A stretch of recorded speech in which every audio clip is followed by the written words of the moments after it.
Hey guys, Darren here again. Thought I'd do another video on sharing some more NLP content. Hope you're doing well out there.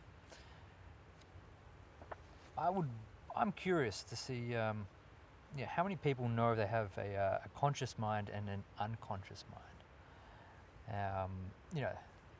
The part of you that just stores all the information to the point where you don't have to think about it unless you need to think about it. For example, before I propose this question to you, you're not consciously thinking of the answer because your unconscious does that. Your memories do that, right? Such as, what is your phone number? You weren't sitting there repeating your phone number over and over and over, hoping that I was going to ask that question. No, that's all stored in your unconscious mind. Unconscious mind is the part of you who operates and runs your body. So you don't have to actually consciously breathe, do you? Well, I don't know. If someone out there says they have to consciously breathe, I would imagine that would take a lot of effort. In fact, I think, is it dolphins? Dolphins are the ones that consciously breathe, to the point where they can actually just choose to not breathe. True story. Would you find it beneficial to understand more about how your unconscious works and how the unconscious minds of other people work, so that way you can not only understand yourself a bit better, but you can discover the habits and the behaviours that you have done repetitively, to the point they just seem like just something you always do. That reminds me of a topic on a previous video. People are not their behaviours, right? So we are programmed to do behaviours, and we can program ourselves to do those behaviours. So what I'm going to be talking about is some content from NLP called Prime Directives of the Unconscious Mind. Now these are good concepts, ideas, beliefs to better understand how conscious and unconscious mind has its integration. So think about, number one is it stores memories. Okay, so temporal and atemporal. So for example, you could have had a significant emotional event that's happened in your life, and neurologically, through your brain, through your body, you've anchored in that feeling or an association to that experience that you've had, and it could be a bad or a good experience. So let's say it's a good experience. Could have been your first kiss at high school, where it involved all the social activities, friends. It was just a wonderful experience. Now, the unconscious mind will store that as a memory, something that you can draw upon quite easily, but it'll also start connecting it out of time. So it's not necessarily like a time sequence in certain events, but the feeling itself could be just stored. Everything that's in connection. So every minute detail that happened in that first kiss or the moments leading up to it, it'll store associations with that. To better help you and to better free up time for your conscious mind, right? Because your conscious mind's the one that's thinking all the time. For the people who say that they don't think, I would just say that you're not aware that you think, okay?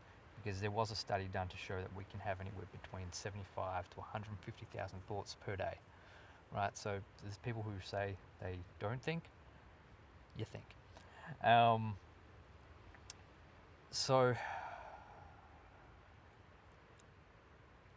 Almost lost train of thought just then.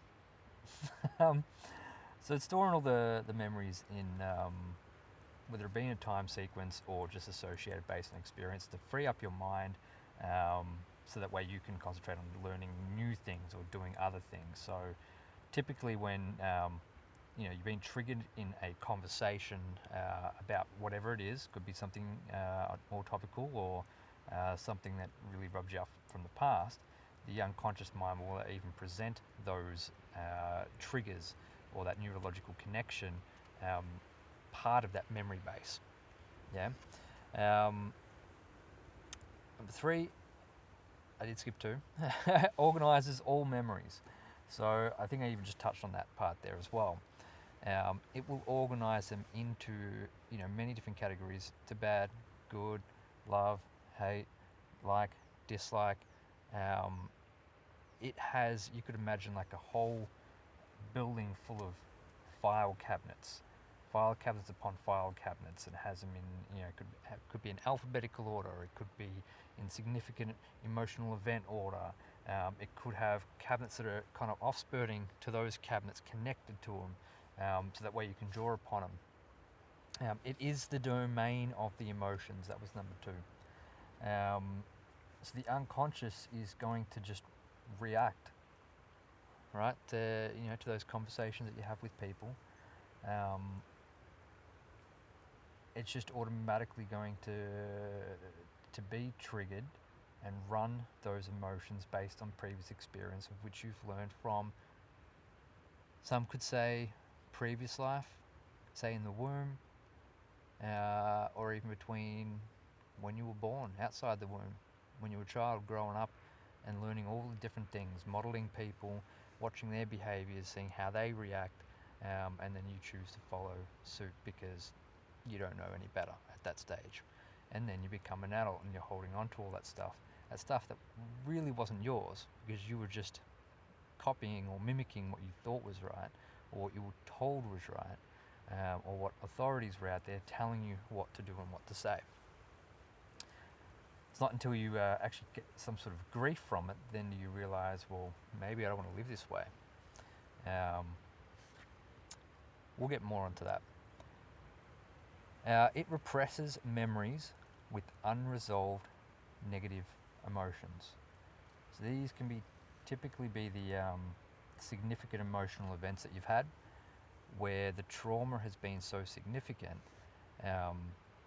it just kind of holds it back. It doesn't allow it to come out, because at the time you may not have been in a resourceful state to actually deal with it and learn from it for whatever reason. Whatever was happening, there's probably too much information coming in at that point in time. And one of the other prime directives of the unconscious mind is to preserve the body. It wants to keep it safe. So relating back to where the saber-toothed tigers, where we had to realize, do we fight, do we flight, or do we hesitate? We have technology these days, we have different kind of threats, but the mind, the unconscious mind, still perceives it the same. So if you were in that traumatic event and there's too much information coming at you, the number one priority that the unconscious mind wants to do is to preserve the body. So it's going to repress those significant emotional events. And so it may keep the repressed emotions repressed for protection. Number 7, it runs the body. Excuse me if I'm not bringing out all the numbers here in order. It would be more formal, informal training. It runs the body. So as I mentioned earlier, who do you think's breathing for you right now? Is it you, or is your body just breathing? What about pumping all that blood around? The digestion. Do you have to sit there and consciously digest? Imagine that, just trying to digest it all. No, you're not doing that. That's all unconscious. It preserves the body, so it will do whatever it needs to do to make sure the body survives. I don't recommend doing this, but you could try holding your breath. I remember doing it when I was young, and what would typically happen is you'd start breathing again. It's just your natural reflex. It's the unconscious mind going, nope, my job here is to run and preserve the body. Boom, we're alive again. It enjoys serving, right? And it needs clear orders to follow. This one took me a while to kind of grasp, and in just off-the-fly conversation with people who aren't trained in NLP, it can be something that's quite challenging to accept. Really just needs to be put into practice. All right, so clear directions. So if you're going around and you're saying to yourself, I don't want more of this. I don't want to meet a guy like that again. I don't want to meet a girl like that again. I don't want a job with the same awful boss again. You keep on saying, I don't want, right? your unconscious mind can't process negatives, right? So that's the don'ts and the nots, right? So when you're saying, I don't want a boss like that again, what you are saying is, I want a boss like that again. Right? Consciously, when you write it down, or you look at it in text, it certainly doesn't seem like that, but your unconscious mind can't process a negative. And I'll give you an example on that one. All right, up until now, you weren't thinking of this already. But if I was to ask you to not think of a blue frog, you have to think about a blue frog in order to not think about a blue frog. Now think about that, right? So you have to, using negatives, you first have to look at the thing that you don't want in order to know that you don't want it. And at the unconscious level, if you're constantly saying, I want a boss like that, I want a boss like that, I want a boss like that, because you're saying, I don't want a boss like that, right? The unconscious mind is processing it like that. You're going to come across more of that. So it's going to be patterns, circles, loops, coming across the same thing over and over again. And you can be hating it. You'll be like, why am I coming across all these people again? Why am I coming across the same situation? The world's full of idiots, the world's full of sheep, all of this, all of that. And really it's just coming down to what you're focusing on. Another example is with children. Children are little, could have said something else there just as a joke. Children are little unconscious minds. They're just soaking up information. They're just modeling and copying people. They're learning, right? So it could be Christmas time and they're seeing all the food that's on the table and you're like, don't touch that. And then what happens often is they end up touching it. You're like, I just told you not to touch that. You're using negatives. How about you just change your language a little bit better for more positive direction, because they are unconscious minds, and you tell them you can have that after dinner. You can have that after everyone sits down, right? Give them a clear direction that they can follow. Because another topic I'm going to get into is how we decipher information through deletion, distortion, and generalization. And very often people can delete those not words and those don't words and just do it. And you would think that they're doing it on purpose, but they're like, no, I legitimately didn't hear you say don't or not, right? Because they're running in an unconscious state.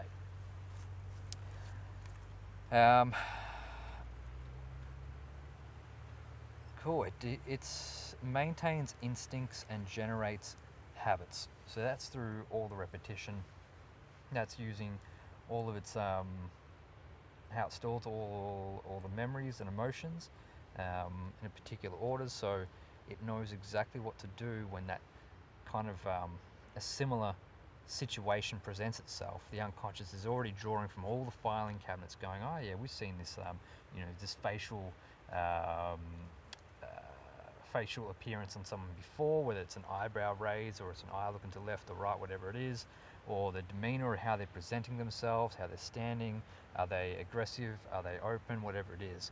We'll have all those memories stored, so it will know exactly what to do and in that moment. So it maintains those instincts.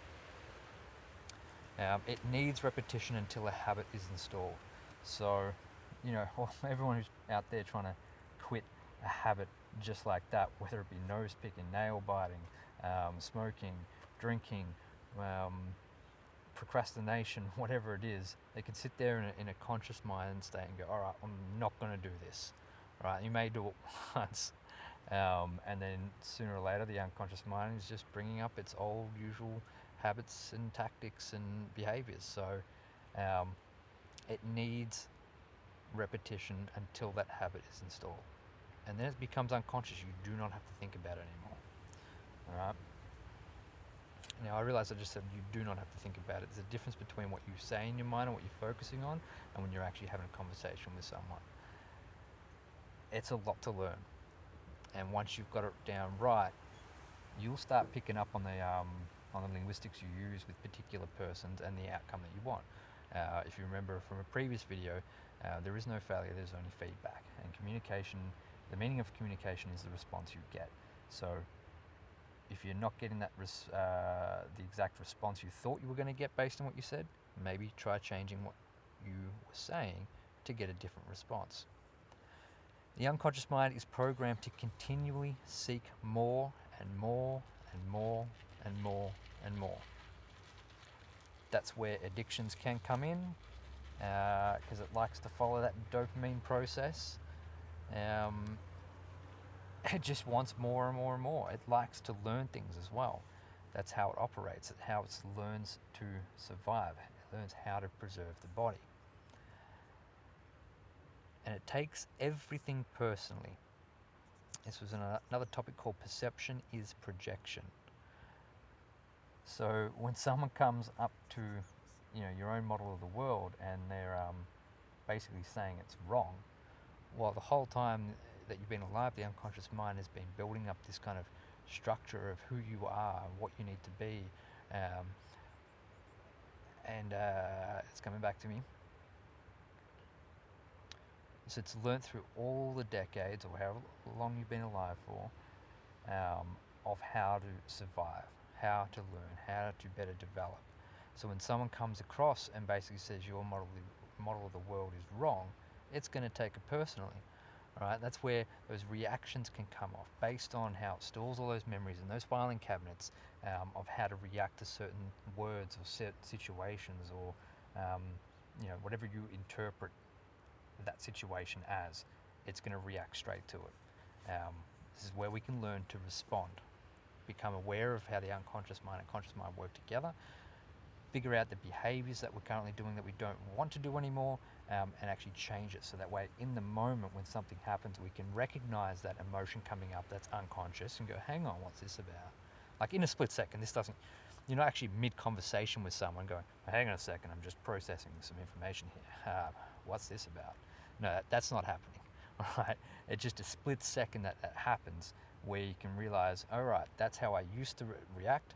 Now I'm going to respond differently. So you're changing your communication within the moment. This is like building muscles, guys. You can't just go to the gym and start doing a few reps and go, boom, I don't have to do reps anymore.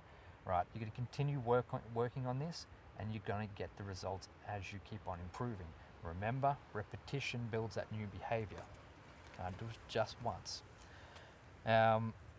Mentioned this before, it does not process negatives directly. All right? So keep your words positive into what it is you want, not what you don't want, because if you keep on saying things that you don't want, you're going to get more of them. Trust me. You could even write this down on the certain things that you keep on getting in your life and you don't want them. Actually write down on a list of the particular thoughts that you pick yourself up on what you say, and I guarantee there's going to be some nots and don'ts in there. Right? Now it's easy, right? It's easy for someone to go, oh, you're just talking about positive psychology. Oh, just positive reinforcement. No, I'm not talking about that, right? This will be in another topic, it'll come up. I'll touch on it here. You can use all the positive words in your mind, right? So you could reframe you saying, don'ts and nots and putting it up in here and changing the words.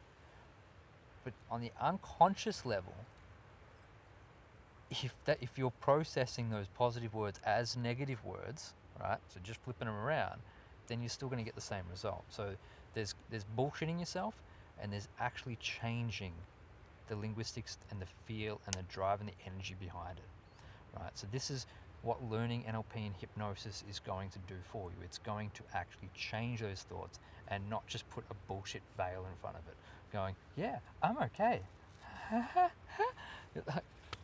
That's, you can see those people with the crazy eyes, and they kind of glaze over a little bit, where you can, overall you can see their life is not okay, but they keep on, fake it till you make it is what it said, or what's been said. So it's not just the words we use, it's how we interpret the words we use. That's enough on prime directives of the unconscious mind.